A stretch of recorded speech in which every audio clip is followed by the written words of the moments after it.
Je m'appelle Médéa, j'ai 26 ans. J'ai fait des études en géographie et en master en études du développement. J'ai grandi en Suisse, mais je me sens européenne. Pour moi, l'Union européenne, c'est un projet collectif en construction. Ici à Bruxelles, je découvre les institutions qui mettent en place ce projet. Parmi celles-ci, la Direction générale au développement de la Commission européenne, qui soutient des projets dans les pays du Sud. Grâce à elle, j'ai pu partir à Madagascar et en Afrique du Sud, visiter des projets financés par l'ONG Comidé. J'ai donc voulu rencontrer la responsable de cette ONG. Bonjour Françoise, tu es présidente de Comidé. Qu'est-ce que Comidé en fait ? Comidé, ça veut dire coopération missionnaire au développement. C'est une organisation non gouvernementale qui est liée à la congrégation salésienne. Donc les Salésiens de Don Bosco, c'est une congrégation qui a démarré à la fin du 19e siècle avec un prêtre, Don Bosco, qui voulait travailler avec des jeunes défavorisés dans l'Italie industrielle. Et donc leur apprendre un métier, les former, je dirais, en tant que personne et en tant que professionnel pour qu'ils puissent s'intégrer dans la vie, dans la société, avec un travail. Et donc on a repris cette inspiration en tant qu'organisation non gouvernementale pour poursuivre, je dirais, un petit peu ce travail dans les pays en voie de développement. Alors on est présent dans une quarantaine de pays. On travaille avec des fonds de la coopération belge, de la coopération européenne et aussi avec des dons de particuliers. Donc en mettant 20% de fonds propres, on obtient 80% de fonds de la coopération pour réaliser des gros projets éducatifs pour les jeunes. Qu'est-ce qui pousse les gens à finalement vous financer ? Je pense que les gens restent très sensibles au fait qu'on travaille avec des jeunes qui sont issus de milieux extrêmement défavorisés, donc qui ne savent pas aller à l'école et qui risquent de tomber très vite dans la délinquance. Et donc pour découvrir cela, je vous propose d'aller visiter 2 projets soutenus par Comidé, l'un à Madagascar et l'autre en Afrique du Sud.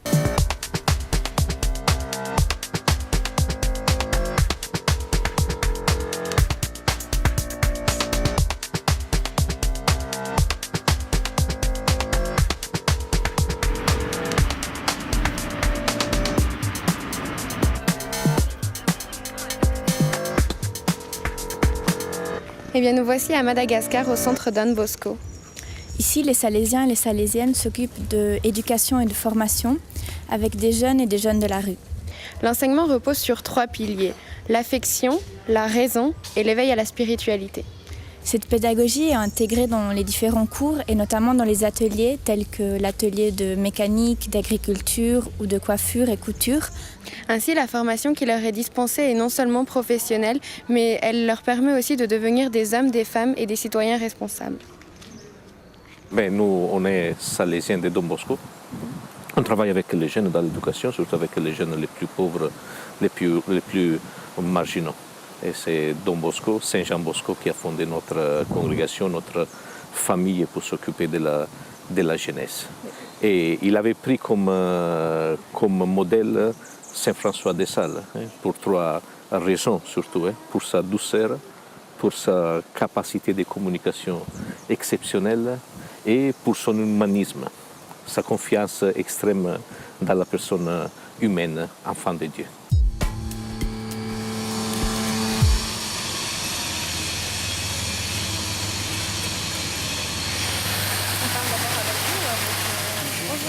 Bonjour. Alors on est arrivé dans l'atelier fer ici, vous travaillez donc la métallurgie, quels sont vos projets ? Oui, ici c'est l'atelier ouvrage métallique. Presque ici la formation, presque toutes en construction métallique en généralement.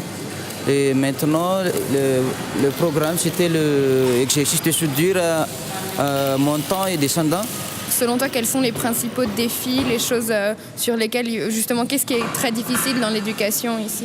Le très difficile, c'était le comportement et après le niveau. Parce que sur le niveau des jeunes, quand ils arrivent aux premières années, c'était le CPE, après le CTM. Et après ça, on avait essayé d'éduquer, donner des formations pour avoir la capacité à souder, prendre le métier pour la métallurgie. Et les outils qu'on a donnés, premièrement, c'était le système préventif de Don Bosco. La raison, la religion et l'affection.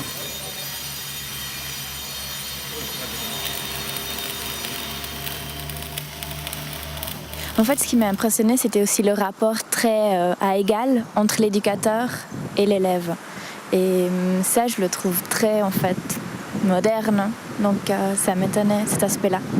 Ça, c'est très moderne, mais vous pensez que Don Bosco a commencé à faire ça dans le 19e siècle, où ça, c'était inconcevable. C'était un révolutionnaire du point de vue éducatif et pédagogique. Notre pédagogie se base beaucoup sur la relation, sur cette relation de confiance entre l'éducateur et l'enfant, qui aide l'enfant à faire sortir ce que de mieux il a à lui.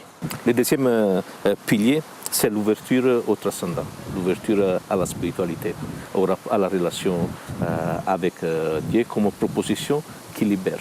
Et le troisième pilier, c'est ce qu'en italien on dit l'amorevolezza. C'est intraduisible oui, c'est une affection, on dit ici zapatan itamasu, qu'on la voit et qu'on peut la toucher. L'activité des Salésiens à Cape Town, en Afrique du Sud, a débuté en 1896 et a évolué au fil des temps. Avec l'apartheid, l'école mixte qui était dirigée aux Blancs, Noirs et Métis a dû fermer les portes. Elle ne pouvait plus enseigner conjointement à tous ces groupes ethniques. Les Salésiens ont donc décidé de diriger leurs activités pour les jeunes de la rue. Chaque année, ce sont plus de 600 jeunes qui ont accès à leur formation. Ils ont entre 8 et 28 ans et ont accès à l'éducation primaire, des ateliers pratiques et une formation professionnelle. So it seems that you are very close to your students. How does it work, the relationship with them? Look, they come from disadvantaged areas and they've never received this attention.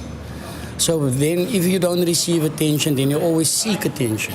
Here I've turned it around where I give them attention so they don't seek attention.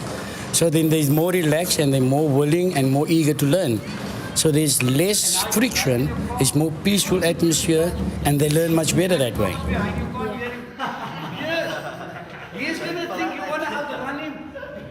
I also come from a disadvantaged area, and fortunate for me, I had some personal and people in my personal life who also encouraged me, and that's why I turned out to be who I am today, because of listening to elderly people.